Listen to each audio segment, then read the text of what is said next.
दोस्तों आज की वीडियो में बहुत ही महत्वपूर्ण टॉपिक जो कि कई बार बच्चे अटेम्प्ट ही नहीं करते हैं उस पर हम बात करने वाले हैं।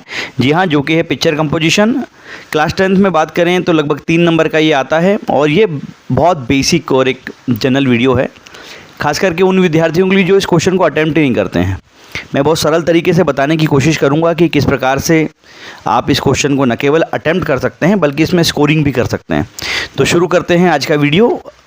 कुछ बेसिक चीज़ें मैं आपको बताऊंगा लिखने से पहले, उसके बाद हम चर्चा करेंगे किस प्रकार से इसको लिखा जाता है, लिखकर भी देखेंगे। और इस वीडियो के 2 पार्ट रहेंगे, जिसमें एक में जनरल पिक्चर कंपोजिशन बताऊंगा, देन जो फ्लो चार्ट भी आते हैं उनके बारे में हम बात करेंगे। तो ज़्यादा समय वेस्ट नहीं करके देखते हैं।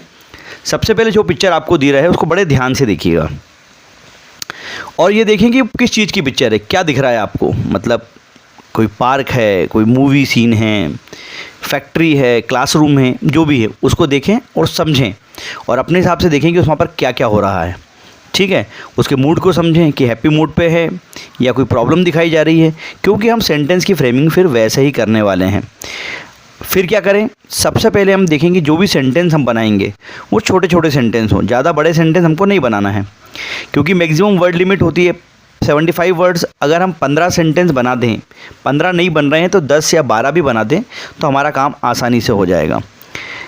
फिर हम कर सकते हैं, सबसे जो महत्वपूर्ण चीज़ है वो प्रेजेंट टेंस का ज्ञान होना ज़रूरी है, उसमें भी प्रेजेंट कॉन्टिन्यूअस यानी कि subject plus is am are verb की आईएनजी फॉर्म और ऑब्जेक्ट, क्योंकि यहाँ पर कोई भी चीज़ हो रही है ऐसा हम बताएंगे।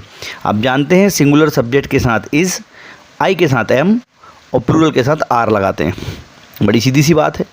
यदि किसी सेंटेंस में सब्जेक्ट स्पष्ट ही ना हो तो आप देयर का प्रयोग कर सकते हैं, बड़ी आसानी से फिर सेंटेंस आपके बन जाएंगे। अब जो मेन राइटिंग सेक्शन है उसकी बात करते हैं। सबसे पहले आप इमेज को देखिए और 2 चीज़ ज़रूर उसमें आएगी, एक व्हाट, व्हेन और वेयर, है ना। तो सबसे पहले देखें वेयर मतलब किस जगह का सीन है, वहाँ एक सेंटेंस बन जाएगा। दूसरा व्हेन किस समय की बात हो रही है, वहाँ एक सेंटेंस बन जाएगा। फिर व्हाट क्या हो रहा है, उसको लेके कई सारे सेंटेंस बनाए जा सकते हैं। सारे सेंटेंस डिपेंड करते हैं मूड पे। हैप्पी मूड है तो हमारे सेंटेंस भी पॉजिटिव रहेंगे और कहीं कोई प्रॉब्लम है तो फिर प्रॉब्लम और सॉल्यूशन की बात हम लोग करेंगे। ठीक है, एक एक करके सारी घटनाओं को लिखें, ईजीली आपका काम आसानी से हो जाएगा। तो एक एग्जाम्पल लेते हैं अपन, उस एग्जाम्पल के माध्यम से हम यहाँ समझेंगे कि किस प्रकार से जो है इस पिक्चर कंपोजिशन को लिखा जाता है। तो देखिए अब आपके सामने आता है एक चित्र। अभी मैं कुछ सालों से देख रहा हूँ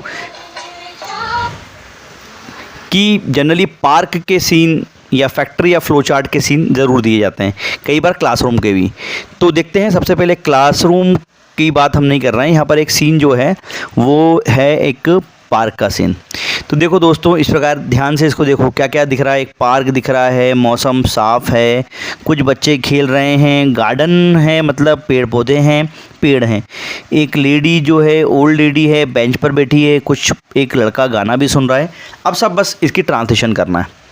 इस प्रकार के जो वीडियो रहते हैं कई बार लोग ठीक से नहीं बताते हैं, मेरी बात आप ध्यान से समझिएगा। सबसे पहले अच्छी पिक्चर दिख रही है तो आप लिखिए this is a beautiful picture, एक सुंदर पिक्चर है। फिर अगला सेंटेंस क्या बना सकते हैं आप, अगर समय की बात करें, जैसे मैंने वैन बताया था तो जनरली दिन का ही समय होता है पार्क में, तो this is a picture of a day, या अच्छा होगा आप लिखें this is bright sunny day, कि एक सनी डे है। उसके बाद हम क्या कर सकते हैं, जो जो हो रहा है उसको एक सीक्वेंस में जमा लें। ये क्रम आगे पीछे हो सकता है, वहाँ कोई इशू नहीं है। जैसे कि सम चिल्ड्रन आर प्लेइंग, कुछ बच्चे खेल रहे हैं, देख पा रहे हैं ना आप लोग। फिर there are trees in the garden, garden में ट्रीज़ भी हैं। A women is sitting on the bench, ये देखिए आप, एक बेंच पर महिला बैठी हुई है। एन ओल्ड वुमेन भी कर सकते थे। और क्या हो रहा है, a boy is listening songs, देखो एक बच्चा आपको देख पा रहा है, गाना भी गा रहा है। अगला क्या कर सकते हैं, सम गर्ल्स आर रनिंग, कुछ लड़कियां दौड़ रही हैं। A boy is playing with balloon, एक लड़का बलून से खेल रहा है ना। सम बर्ड्स आर देयर, कुछ पक्षी भी वहाँ पर हैं। और there are some flowers in the garden, कुछ फ्लावर्स भी हैं। There is a gate in the garden, इन भी ये भी कह सकते हैं कि इसमें गेट भी दिख रहा है।